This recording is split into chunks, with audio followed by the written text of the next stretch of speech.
Okay, to continue with part 2 of Module C on operant conditioning, I want to talk about punishment, learned helplessness, and how we can compare both classical conditioning and operant conditioning. What are some of the features of both, just sort of as a summary of this whole part of the chapter on conditioning through either classical or operant methods.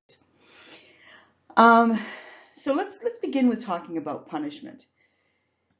And I want to say right from the beginning that punishment is not the same as negative reinforcement. I just want to sort of get you to understand that punishment decreases, whereas negative reinforcement increases. So we're looking at, when we're talking about operant conditioning, we're talking about doing something to either increase or decrease the possibility that that response that you want is going to occur again. So a classic example of punishment seen in this picture, you break the law, you go to jail. You have to serve time to be punished for your transgression, whether it's robbing a bank or stealing a car or whatever the case may be. If you're caught and you're found guilty, you are punished by going to jail. This is one form of punishment that works sometimes, but doesn't necessarily work all the time. And we'll get into that more in a little bit. Let's talk first about some of the disadvantages of punishment in general. And let's not look at this particular situation of breaking the law and being sent to jail, but let's look at a situation of a child behaving in a way that is against family rules or is angering or upsetting for the parent. Such as, oh, I don't know, let's say that the child pushed his little sister or friend, and the person that they pushed fell down and hurt themselves. The parents discovered this and decided to punish. Now, there's a couple of ways that we can punish. One of them that people sometimes use is spanking or a slight slap. Not as acceptable as other forms of punishment, but why might it not be a good idea in any case?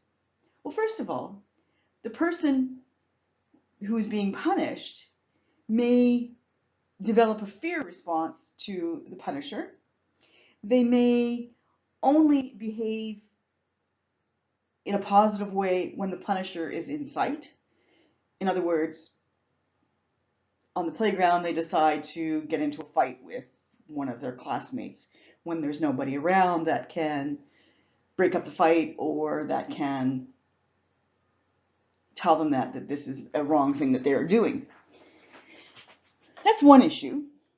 Another is that the child, if the child is punished when the parent is angry, the child might not understand what they should be doing.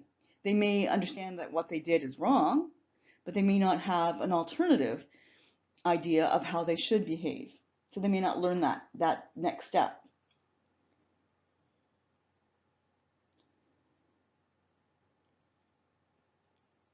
The other thing is that punishment can also lead to aggression. The child sees that the parent responds to his negative behavior in aggressive fashion.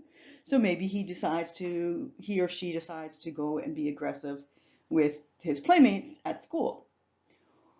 So the biggest issues then with punishment is that the child may become fearful, the child may become angry and as a result hostile themselves and take out their aggression in other places.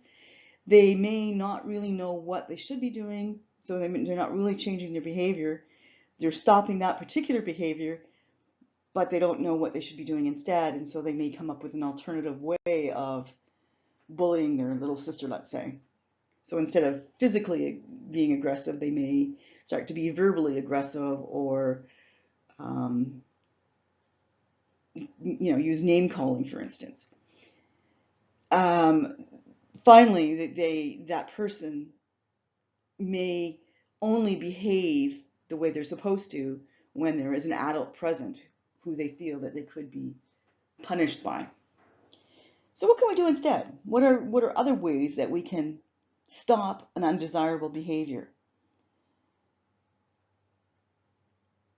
Some people would argue that we shouldn't punish a child's tantrums, but never give in to the child's demands. So let's say you're in the grocery store and your child is whining that they want a chocolate bar, they want a chocolate bar, they want a chocolate bar, and they say it over and over and over again.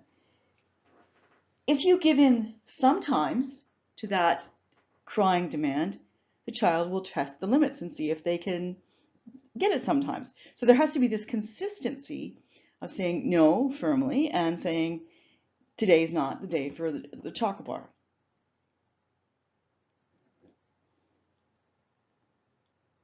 Using positive reinforcement, obviously, is good when the child is behaving in the way that's acceptable.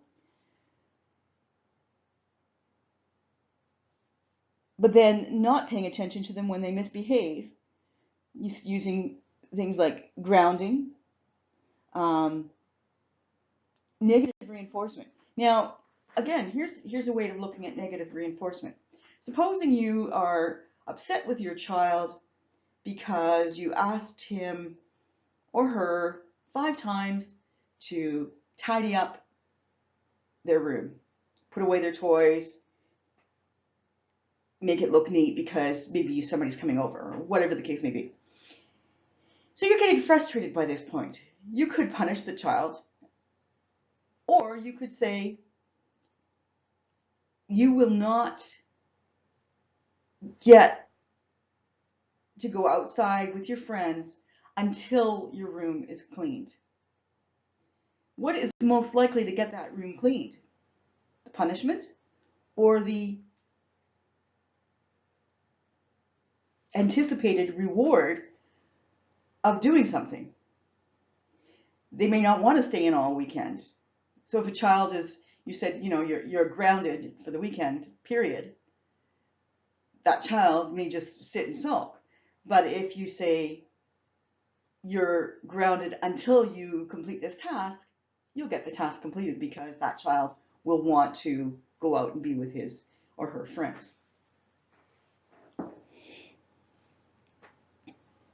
But if we have to use a punishment, and in some cases we do, a couple of things that are important to remember.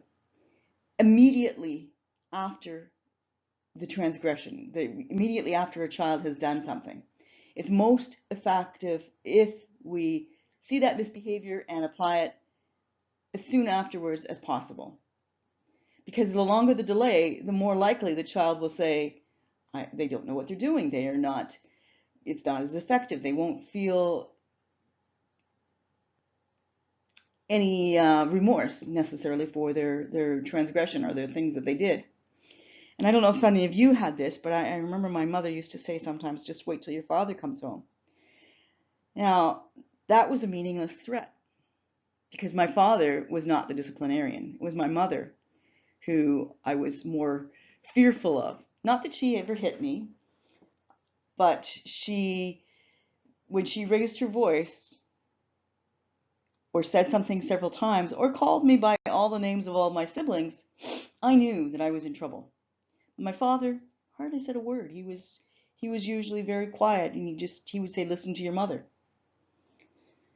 So what she thought was a good way of dealing with this issue was actually an idle threat.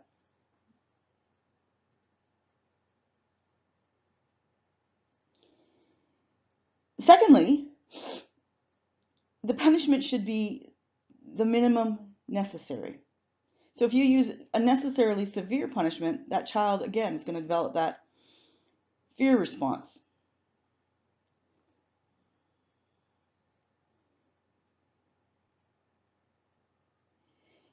or the adult. So for instance, let's go and talk about adults again. Supposing you were parking in the wrong spot and the police officer wrote you a ticket and it said, that you had to pay $1.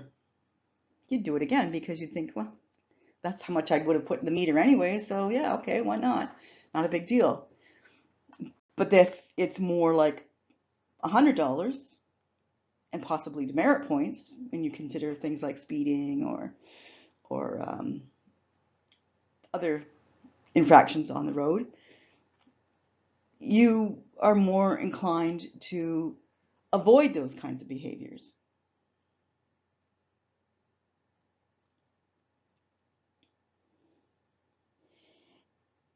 And one of the biggest issues, well, actually there's two issues that are kind of important that I want to talk about. But the first one is the consistency. Have you ever had your mother say one thing and your father say something else? Yeah, that's not going to help the child to understand what's right and what's wrong. I remember my niece used to get grounded for staying out late, or things that she would get in trouble with. And my sister would be the disciplinarian, but her husband not so much. So she would know to go to her dad sometimes and be able to get away with what was going on. Another time, actually, I was babysitting and I had told her that she couldn't do something. She couldn't go to a party because she hadn't been home for supper the day before, or I can't remember exactly the whole circumstances. But anyways, I said she couldn't go to this party because I wanted her to understand the nature of her behavior. She called my mother, cried on the phone, and Grandma said, "Oh, okay," talked me into letting her go to the party. In other words, there wasn't that consistency in the treatment of the child. The last issue is when a parent is angry at something a child does, they need to find a way to sort of get themselves to, take some deep breaths, minimize their anger, deal with it before they administer the punishment, because it may end up being more severe than they really wanted to give to the child, just because their anger is driving them to punish this child. Okay. Another form of operant conditioning learning, similar, is avoidance learning. Avoidance learning occurs because we engage in some behavior to avoid a negative or aversive consequences. So for instance, maybe you had to give a speech in high school, and it didn't go as well as you'd anticipated. You may have missed part of the speech that you had to give. You may have stumbled over some words. You may have felt embarrassed, shaky, whatever the case may be. And that memory of that event makes you want to avoid that issue in the future. So you are called upon to do the same thing in university or in college, and you are thinking, is there another way I could do this? Is there another assignment I could do instead? Is there a way I could avoid this particular things? And it relies on two types of condition. First, classical condition, an event comes to signal something negative. So the fact that you had this issue in the past where you didn't feel that presentation went as well as you would have liked it to, the memory of that, because you make that association, you avoid the anticipated bad consequences that may happen this time as well.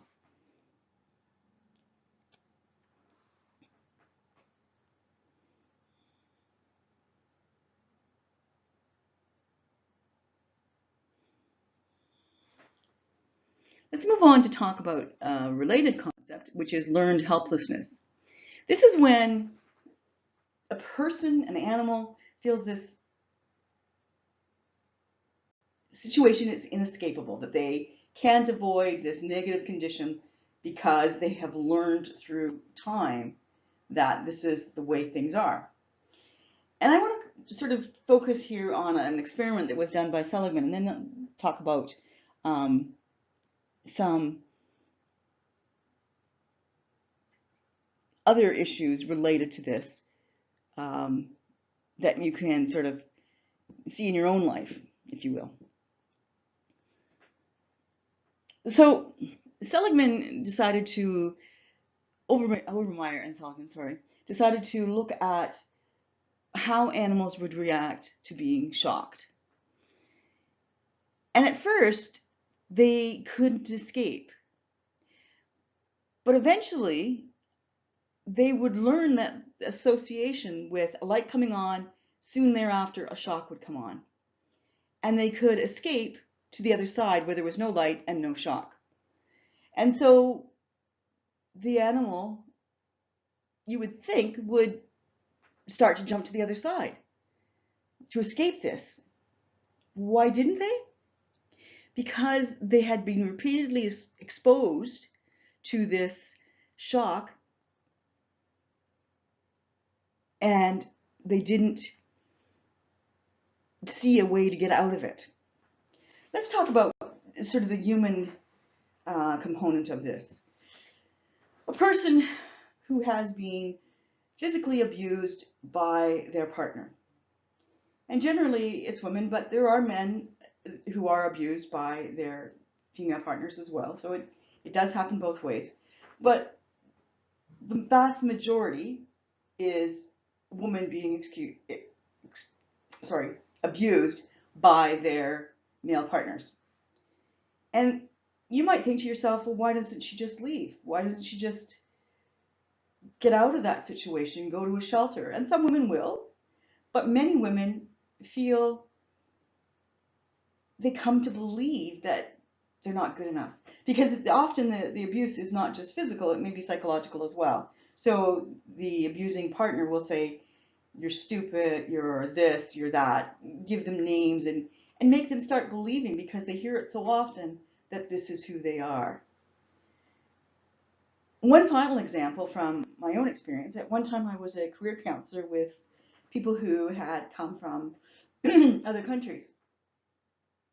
And some of them had a lot of difficulty finding jobs in Canada.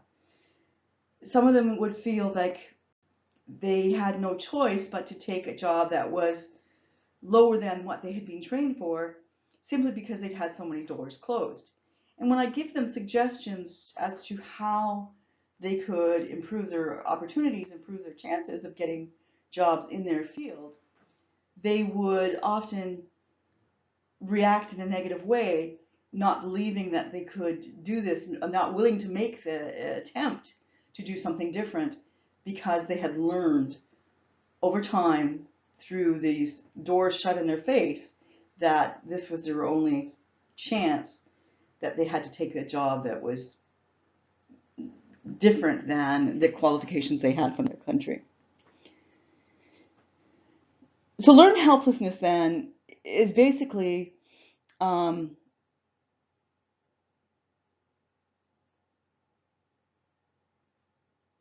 how they react to their environment based on many repetitive experiences with that particular situation.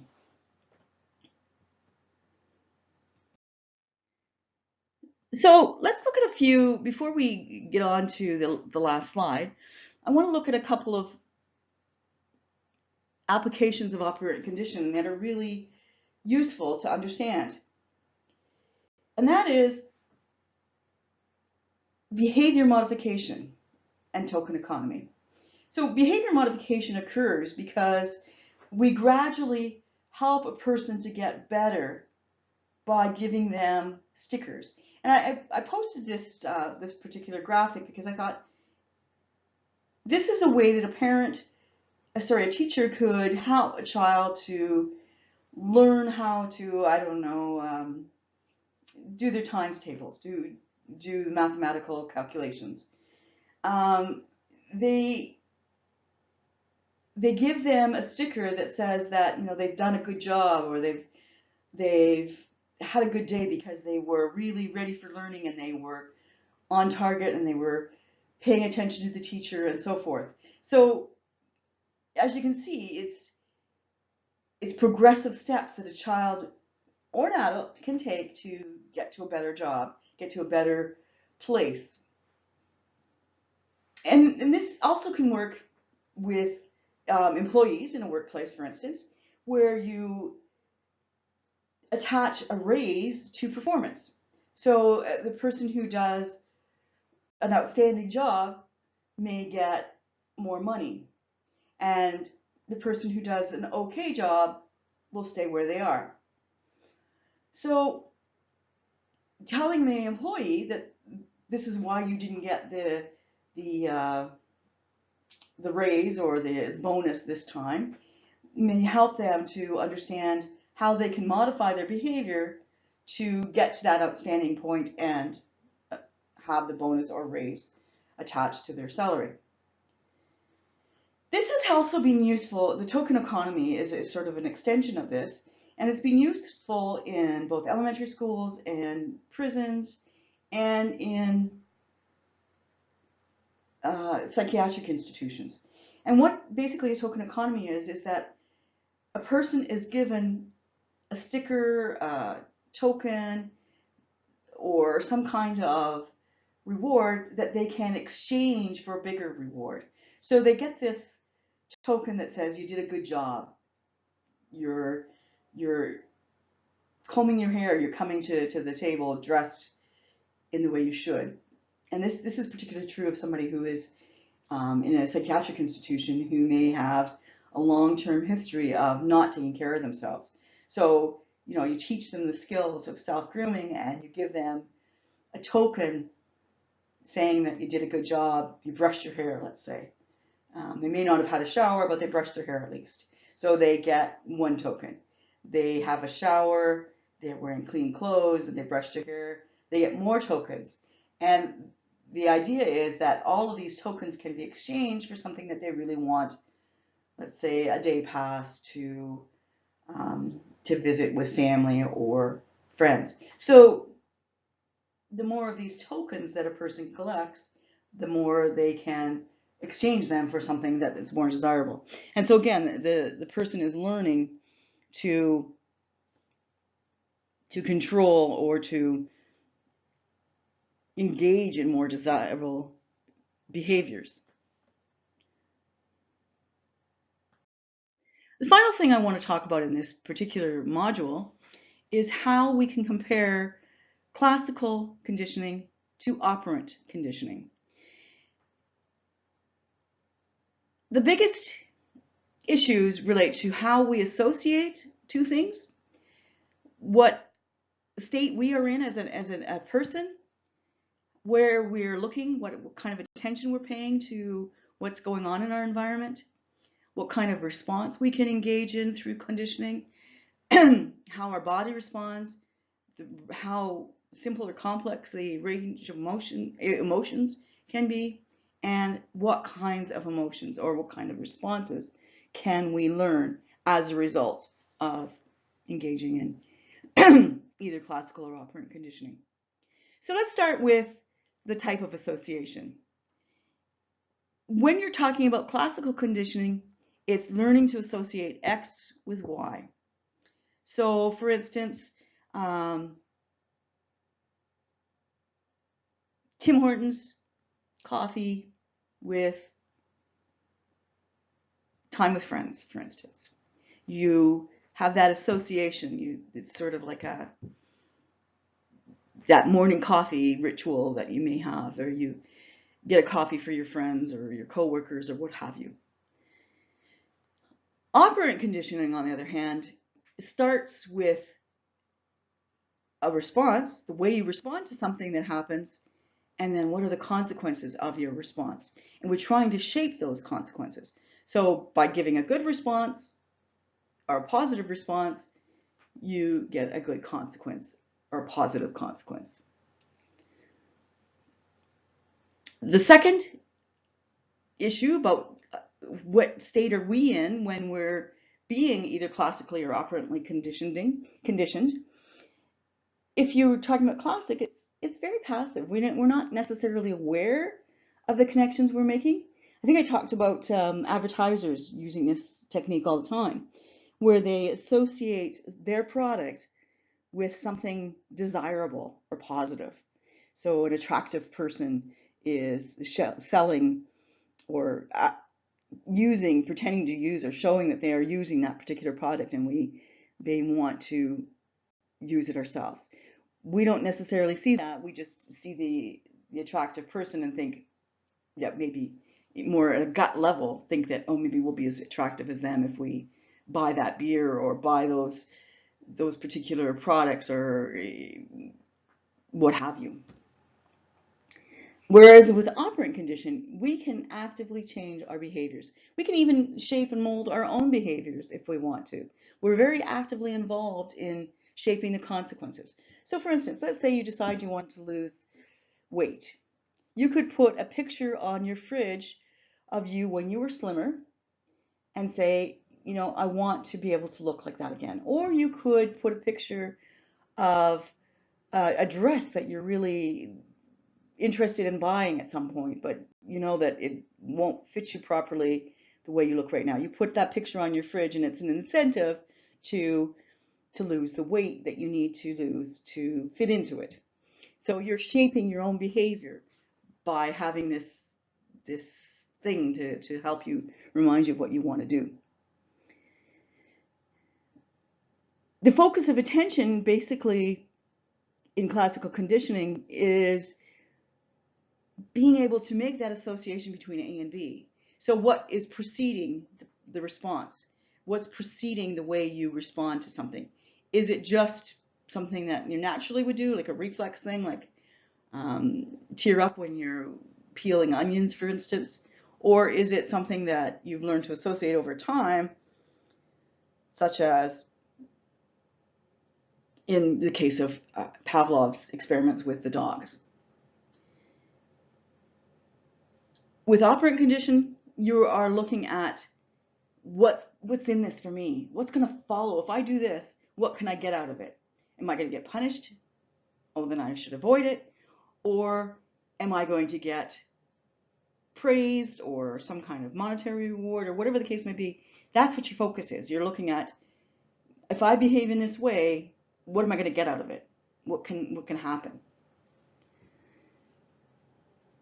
So you can see then that classical condition is almost entirely involuntary, whereas operant condition, you have some say in it. You have a decision to make whether you want to or not respond in such a way. But you know that there are consequences. You know that there are positive or negative consequences depending on the nature of your activity. So I'll skip over the next one, but I'll go to the last two. How much can we use classical conditioning? Well, it's going to be very simple. It's going to be, you know, reflex things, things that we feel at a gut level, not necessarily something that we have a fully conscious awareness of. So for instance, fears, likes, dislikes, those kinds of things are often classically conditioned. Whereas with operant condition, we can learn all types of things. They can be very complex, they can be very goal-oriented, they can help us to make our lives better, improve our lives by having the right consequence for the right activity. Okay, so that's the end of conditioning, both classical and operant conditioning. We're going to move on to more cognitive learning in the next module.